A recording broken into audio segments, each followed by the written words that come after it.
When a woman enters a room, her mind does not wait for a grand introduction or a dramatic gesture to form an impression. In fact, long before a single word is spoken, an entirely silent process of psychological calibration has already begun. Observation precedes attraction.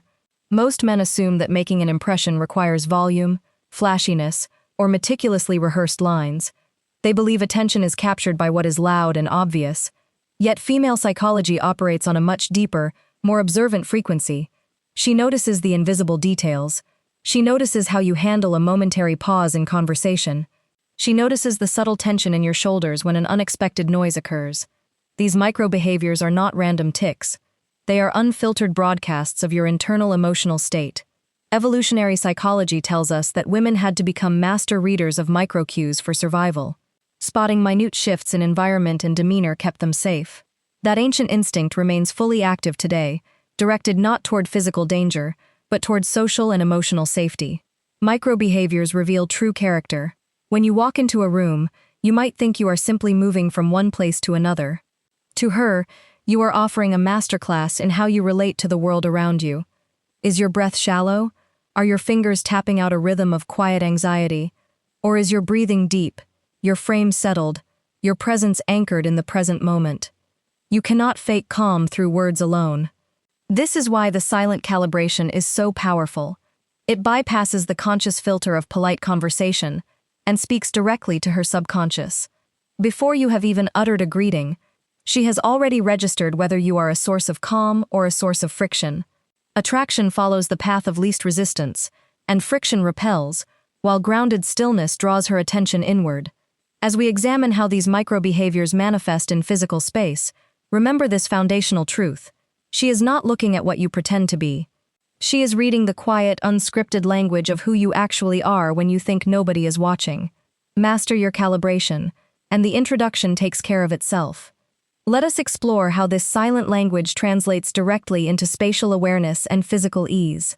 When a man enters a crowded room, his nervous system begins broadcasting signals long before he ever speaks a single word. Long before conscious thoughts form in her mind, a woman's evolutionary radar sweeps his physical presence, scanning for subtle signs of safety or hidden threat. This is not about outward dominance or chest-puffing displays. In fact, aggressive posturing almost always reads as overcompensation and underlying anxiety. True physical ease is the quiet absence of defensive tension. Notice how a genuinely grounded man occupies space. His shoulders are dropped away from his ears, his breathing is deep into his abdomen, and his weight is evenly distributed. When someone feels safe in his own skin, he doesn't rush to fill every spatial void or shrink himself to become invisible in the corner. He lets his body settle naturally into the architecture of the environment. He claims his portion of the room without stepping on anyone else's energetic boundaries. Speed is the universal language of panic. When a man moves through his environment with frantic jerks and rapid, erratic transitions, his body tells everyone nearby that he is fleeing from danger. Conversely, unhurried movement is the ultimate indicator of internal peace. Watch how a secure man reaches for a glass of water or turns his head to address someone. His gestures are smooth, deliberate, and free of the microtremors that betray an anxious mind. He moves as though time bends to accommodate his presence. Women do not analyze these micro-movements logically, they feel them somatically in their own nervous systems. If your body remains locked in a constant state of hypervigilance, anyone standing close to you will unconsciously absorb that same ambient tension. They might not know why they feel uneasy in your presence, but their biological alarm system will gently whisper a recommendation to step away. Let us examine the specific flashpoints where physical anxiety reveals itself: the jaw, the hands, and the sternum. Most men carry chronic armor in these exact areas. When the jaw is clenched tight, the neck muscles lock up, creating a rigid posture that screams vulnerability while trying to project toughness. When the fingers are constantly drumming or picking at cuticles, it signals an inability to sit quietly with one's own thoughts for even a single minute. Stillness is the rarest luxury in modern life. When a man can keep his hands relaxed and open while sitting across from someone, he communicates a profound psychological maturity. He is saying, without uttering a single syllable, "I have nothing to defend, nothing to hide, and no urgent place I need to escape to right now." There is a delicate boundary between owning your space and invading the territory of others. Immature men often try to look big by splaying out aggressively.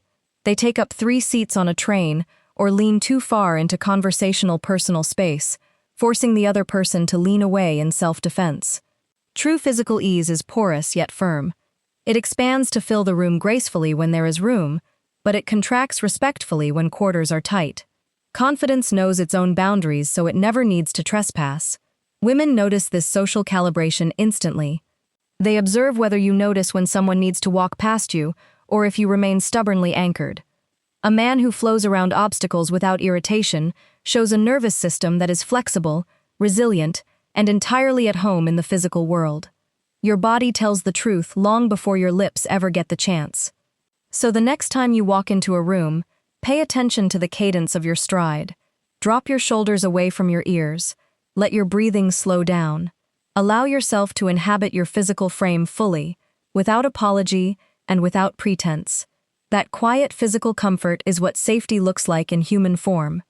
And when a woman senses that genuine, unfeigned physical ease standing beside her, her own guard finally drops away. Long before a woman processes the exact words you are choosing to say in a conversation, her nervous system is scanning your voice for subtle environmental cues. The human ear is an ancient instrument, exquisitely tuned to detect shifts in pitch, volume, and pacing that indicate either inner panic or profound composure. When a man speaks with an elevated pitch, rapid cadence, or an urgent rush of syllables, he inadvertently broadcasts a silent signal of internal instability. A hurried voice communicates that the speaker is seeking validation rather than offering presence. Conversely, when you slow your tempo just enough to let each sentence land naturally without rushing to fill every microsilence, something remarkable shifts. You stop trying to perform for the room. You begin inhabiting your words, anchoring your presence through the sheer physical weight of a relaxed chest register. The voice is the direct acoustic mirror of the central nervous system. Women do not consciously analyze vocal cord tension or diaphragmatic breathing, but they instantly feel the visceral safety that a grounded tone provides. Think about the last time you listened to someone whose voice remained remarkably steady while everyone else around them was reacting with mild agitation. That unwavering vocal stability acts as an emotional anchor, pulling the entire energetic frequency of the interaction down into a place of calm certainty. Most men mistakenly believe that conversational fluency means talking quickly, filling every gap, and never allowing a moment of quiet air to develop. In reality, the ability to tolerate a pause, to let silence sit comfortably between sentences without scrambling to rescue the moment, is the ultimate luxury. Silence is not an awkward void. It is the canvas upon which genuine confidence is painted. When you reduce your speaking speed by just 10% and drop the inflection at the end of your sentences, rather than rising in an unspoken question, your authority triples.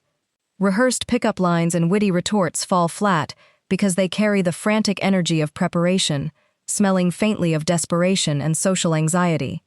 A woman notices immediately when your words are designed to impress her, rather than simply expressing what you genuinely think and feel in that moment. Initial interactions always contain micro-moments of friction, a dropped glass, an unexpected interruption, or a brief awkward pause in the dialogue. Watch how a man's voice responds to these tiny disruptions. Does his pitch jump an octave? Does he laugh too loudly to cover the sudden discomfort? Or does he simply let the disruption pass without comment, his vocal tone remaining flat, level, and entirely unfazed by the minor shift in circumstance? Emotional regulation is the invisible shield that protects your masculine frame from external chaos. When your voice remains anchored despite minor stressors, you communicate a profound evolutionary truth. You are a safe harbor in unpredictable waters. This is why women often report feeling an inexplicable sense of instant trust around certain men, long before any deep intellectual compatibility has been established. It was never about having the perfect script or the cleverest reply. It was the music behind the words, the deep, steady resonance of a regulated nervous system. Safety is the prerequisite for all authentic attraction. Master your pacing, drop your vocal register into your body, and let your calm voice speak louder than any practiced sentence ever could. Long before a woman evaluates what a man says to her directly, she observes how he treats everyone else in the room. This subtle surveillance happens almost entirely beneath conscious awareness, scanning for baseline empathy and social intelligence. Attention is a finite resource. Where a man directs his attention reveals his internal state. Consider the moment a waiter approaches the table to take an order or deliver a drink during an initial conversation. Does the man interrupt his flow, look up, and offer a brief, grounding acknowledgement, or does he look straight through service staff? A man secure in his status does not need to diminish service workers to feel important, nor does he perform exaggerated kindness. Effortless respect for those with less social power is the ultimate indicator of secure emotional maturity. Instead, his behavior remains consistently polite, steady, and unbothered, showing an integrated sense of self that requires no hierarchy. Women notice if a man's demeanor shifts instantly when a transaction goes slightly wrong, such as a delayed order or a minor mistake. Emotional regulation under minor stress is heavily scrutinized. A sudden spike of frustration exposes underlying volatility. When a man handles an environmental friction point with a dry, humorous grace, he instantly diffuses tension for everyone nearby. Control over minor irritations signals absolute safety during major life crises. Another critical metric is how a man manages his attention among strangers and acquaintances moving through his immediate environment. Hypervigilance looks like darting eyes, scanning the room in fear of missing out or searching for perceived threats in the crowd. Conversely, a completely vacant gaze shows a lack of situational awareness and an inability to connect with the living space. The attractive middle ground is soft focus, an open posture combined with relaxed awareness that takes in the room without staring. True presence means being anchored right where you are, while remaining fully conscious of the perimeter. When a man notices a chair being pulled back, a door needing to be held, or someone navigating a tight hallway, he adjusts seamlessly. These micro-adjustments require zero verbal announcement. They are executed with quiet fluidity, driven purely by spatial empathy. A woman registers this choreography instantly, translating outward environmental harmony into a feeling of deep personal comfort. When you bring all these micro-behaviors together, spatial awareness, vocal tone, and genuine social regard, something fascinating happens. They stop being isolated tactics and they merge into a single coherent state of genuine human presence. Presence is the absence of internal friction. Women do not notice a man because he follows a set of rigid rules or memorized psychological hacks. They notice him because his internal state matches his external presentation without any forced effort. This psychological integration creates an immediate sense of emotional safety that words alone can never fabricate. When your thoughts are quiet, your breathing settles, and your attention remains anchored right here in the present moment. Every micro-movement communicates whether you are comfortable in your own skin or rushing to escape your current reality. Authentic attraction is the natural byproduct of feeling safe around someone who is entirely comfortable being themselves. So let go of the urge to manage every single gesture or script every single word you speak to someone new. Instead, turn your focus inward toward cultivating genuine calm, emotional regulation, and deep situational awareness. When you truly master your own presence, you stop searching for what women notice, because who you are speaks clearly on its own. Stop performing, start simply being,